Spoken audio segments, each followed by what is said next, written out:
이재명 대표의 발언 논란, 또 다른 논란이 있습니다. 바로 우클릭 발언을 한 게 정확히 지금 40일이 됐는데 네. 이 대표 기업 성장이 곧 국가 경제의 발전이라면서 성장론을 내세우고 또 기존의 민주당 입장을 뒤엎는 우클릭 행보다 이런 평가를 받았는데 과연 그 성과가 있었을지 저희가 좀 따져보도록 하겠습니다. 화면 보시죠. 반도체법 주 52시간제를 반도체법에서 제외하겠다, 예외로 하겠다 이렇게 얘기를 했었는데 이 내용은 고소득 연구개발자에 한해서 유연성을 부여하도록 하는 게 합리적일 것 같다. 이런 얘기를 토론회에서 이재명 대표가 직접적으로 했었습니다. 그런데 내부 반발 등에 부딪히니까 며칠 되지 않아서 이 논의 자체를 후퇴했고요. 결국에는 이 예외 조항 적용하는 것 자체에 그 권영세 비대위원장의 요청이 있었음에도 거부하는 이재명 대표 모습이 드러나기도 했었죠.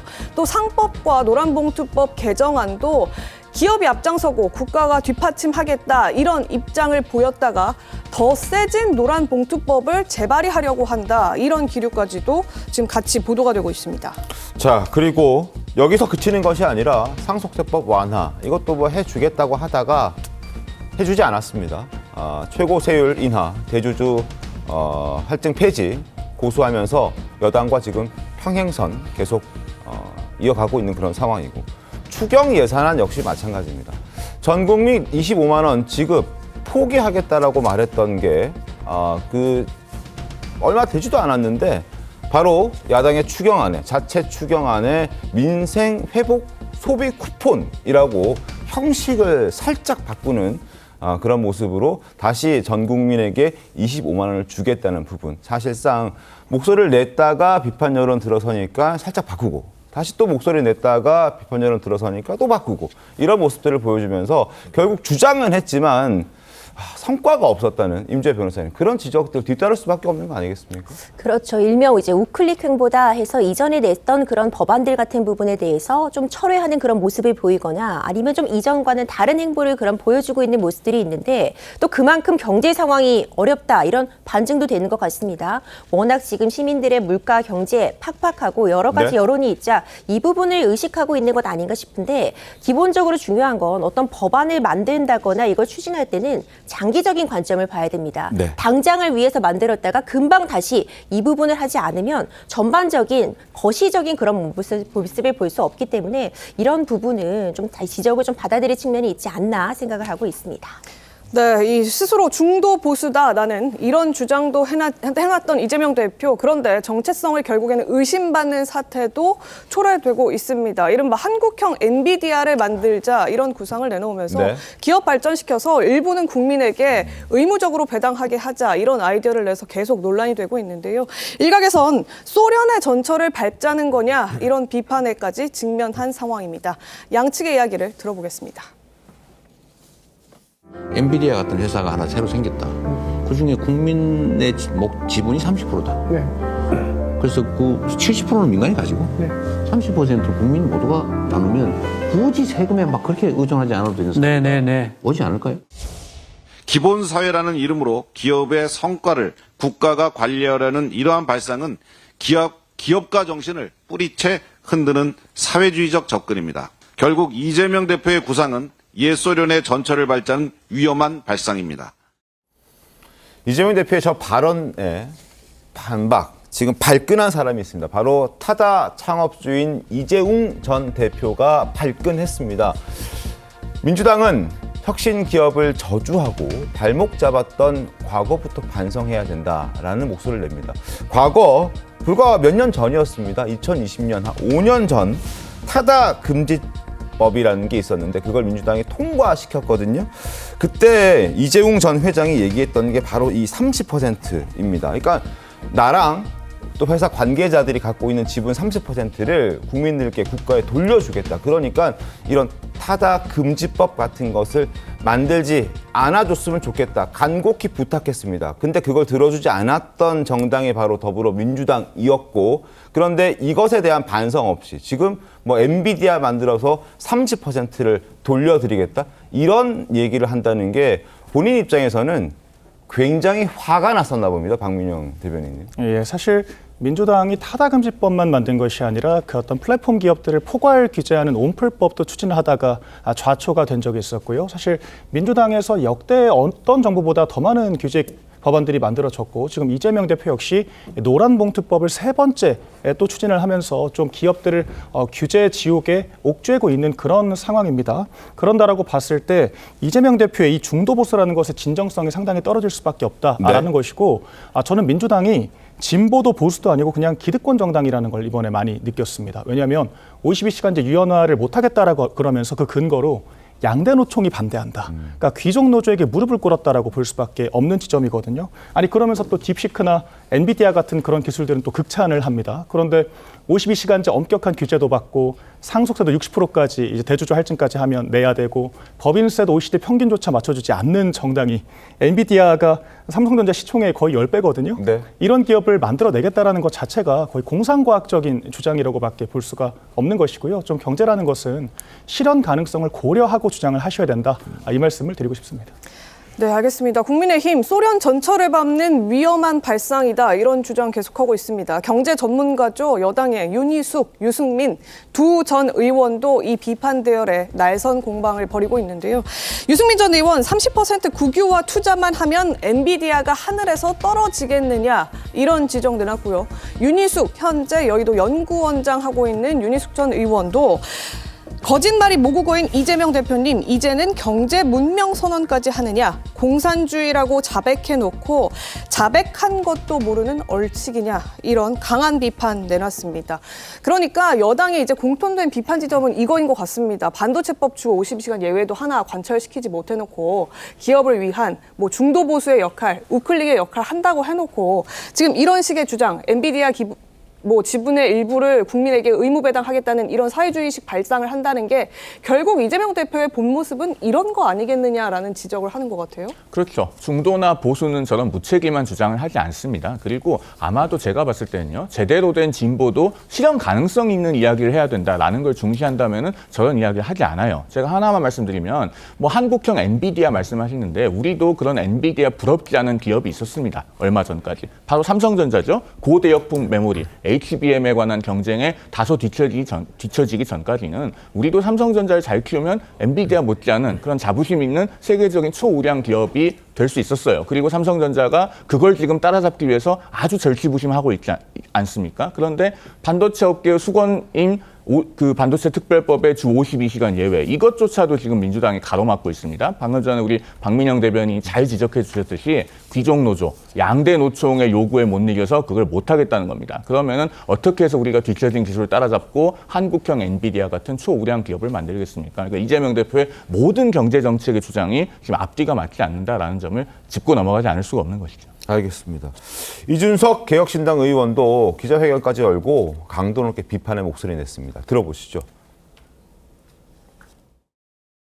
자신의 기본 시리즈 공약들이 결국 국가 재정을 거덜낼 것임을 너무 잘 알기 때문에 나름의 대책이라고 내놓은 것이 엔비디아 같은 빅테크 기업의 지분을 30%씩 가져가야 한다는 주장입니다. 엔비디아의 연간 배당률은 고작 0.033%입니다. 성장 중심 기업을 국세를 대체할 재원으로 삼겠다는 발상 자체가 넌센스입니다. 대한민국 기업은 대장동과 백현동이 아닙니다. 그리고 대한민국 정부도 화천대유나 천화동인이 아닙니다. 제1야당 대표는 얼치기 인공지능 대박론에 심취해 첨단 산업 국유화를 꿈꾸고 있습니다.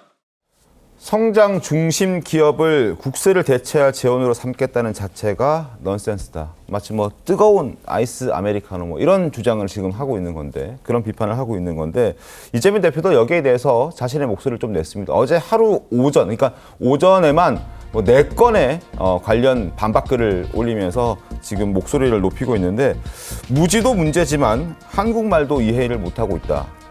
그런 수준의 지적 능력으로 대한민국을 어떻게 책임지겠느냐.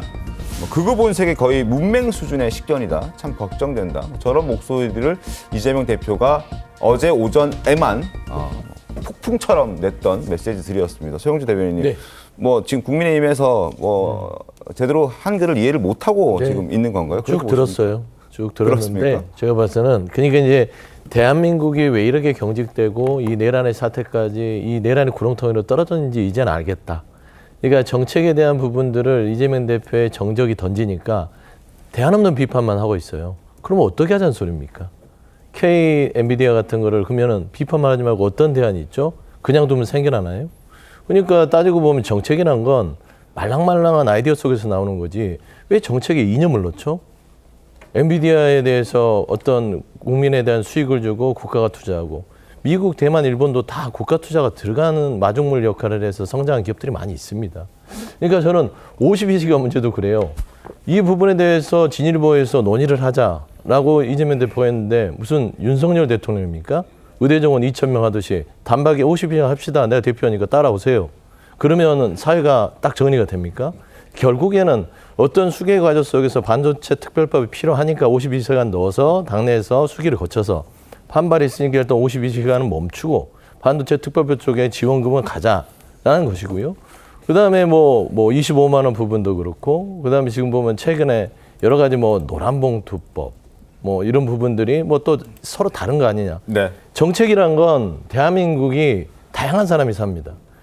기업인만 사는 것도 아니고 노동자만 사는 것도 아니고 진보와 보수만 사는 것도 아니고 중도만 사는 게 아니라 민주주의 사회는 다원적인 사람들이 구성돼서 사회생활을 하기 때문에 정책은 보수의 정책과 진보의 정책이 고루고루 같이 가야 됨에도 불구하고 네. 어떤 정책을 내면 좌클릭, 어떤 정책을 내면 우클릭.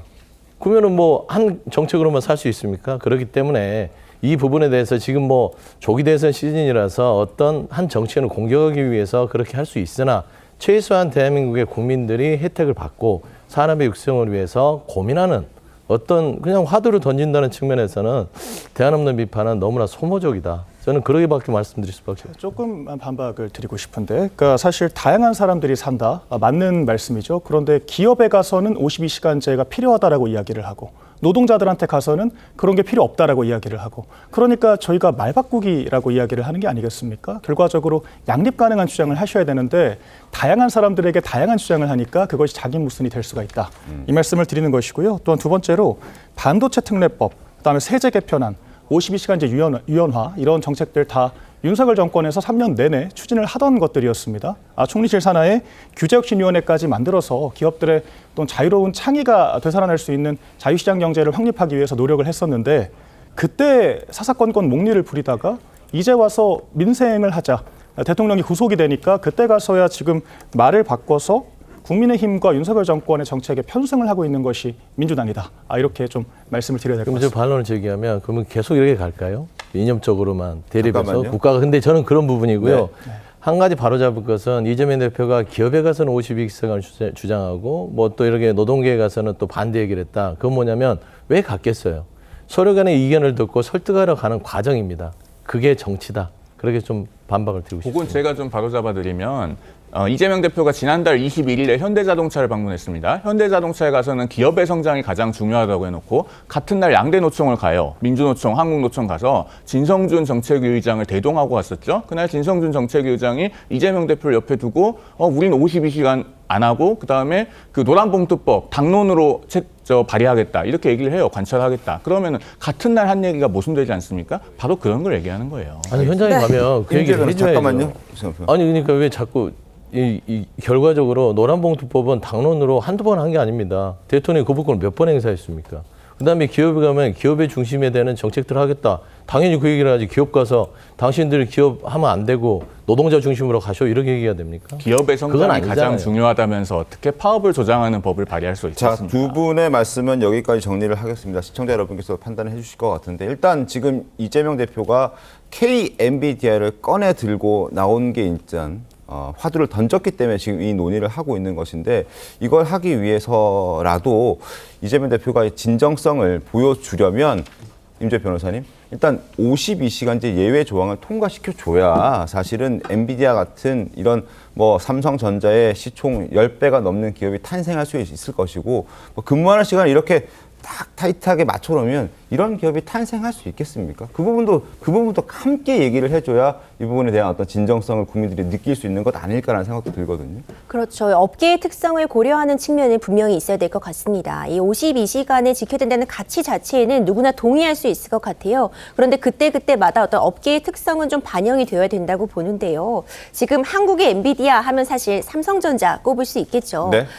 불과 한 10년 전만 해도 엔비디아와 삼성전자를 본다면 삼성전자 가치가 훨씬 더 크다고도 볼 수 있었을 것 같습니다. 엔비디아가 어떻게 발전할 수 있었는지 사실 그런 기업을 육성하자, 우리도 그렇게 만들어보자라는 취지로 발언이 나왔다는 것은 다 공감을 하실 것 같은데 그 과정으로 가려면은 결국 이 주당 52시간 이런 부분에 대해서도 업계의 이야기 그리고 전문가들의 이야기 수렴하는 과정 그리고 뭘 필요로 하는지 그것이 이루어진다면 어떻게 우리도 더 발전할 수 있는지 의견 수렴 필요할 것 같거든요. 그런 맥락에서 이제 뭐 삼성전자 이재용 회장과도 곧 만남이 성사될 것이다 이야기 나오고 있잖아요. 그런 측면들을 보자면 좀 이야기들을 수렴하는 과정 반드시 필요해 보입니다.